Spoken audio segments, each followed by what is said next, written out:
Indian Olympic association के अध्यक्ष सुरेश कलमाडी, जिन्होंने पहल की फार्मूला 1 को भारत में लाने की, लेकिन किस तरह चुपचाप कॉन्ट्रैक्ट उनके हाथ से निकल गया और जा पहुंचा सीधा उनके बेटे की कंपनी के हाथ में। अरबों की बात है यहां पर और इसीलिए सीधा आपको ले चलते हैं हमारे संवाददाता दीपक शर्मा के पास, जिन्होंने ये पूरा खुलासा किया है।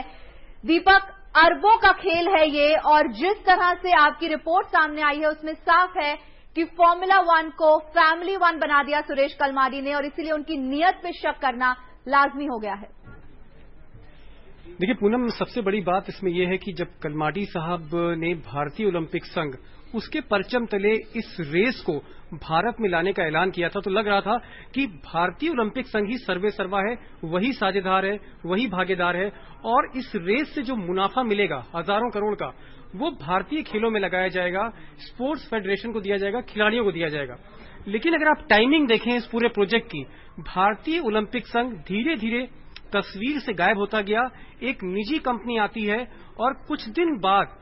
उनके जो बेटे हैं कलमाडी साहब के, वो इसी निजी कंपनी में उनको एक 13% का शेयर मिलता है। तो कहीं ना कहीं एक बहुत ही प्लान्ड वे में सुरेश कलमाडी ने भारतीय ओलंपिक संघ को से पल्लू झाड़कर अपने बेटे को इस रेस में आगे किया और ये रेस में जो मुनाफा होना था वो कोई लाख या करोड़ का नहीं था, अरबों का था।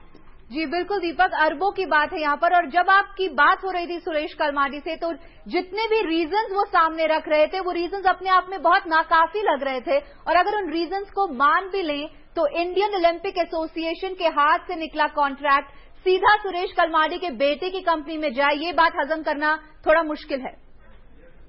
देखिए, सवाल तो हमने कलमाडी साहब से काफी रखे थे उनके सामने, क्योंकि वो कॉमनवेल्थ गेम्स के चेयरमैन हैं, भारतीय ओलंपिक संघ के वो अध्यक्ष हैं और स्पोर्ट्स के एक आइकन हैं, यहां तक एडमिनिस्ट्रेशन की बात कहेंगे। लेकिन बहुत से सवाल थे जिनके जवाब उनके पास नहीं थे और वो सिर्फ ये कहना चाहते थे कि उनके बेटे का, उनके परिवार का इसमें कोई मतलब नहीं है और बेटा को जो डील मिली वो इसलिए मिली क्योंकि उनका बेटा भारत में ऑटो कार का एक बड़ा डीलर है, ऑटो एक्सपर्ट है, इस नाते उसके एक्सपर्टाइज की वजह से उसको इस डील में शामिल किया गया। लेकिन कहीं ना कहीं वो साफगोई उनके जवाबों में नहीं दिखी। जी दीपक, बहुत बहुत शुक्रिया। तो रेस का ये खेल जो है उसमें जो हमने खुलासा किया उसकी और भी बहुत सारी परतें हैं जो सुरेश कलमाडी पर आरोप लगाती हैं कि इसमें काफी बड़ी धांधली हुई है।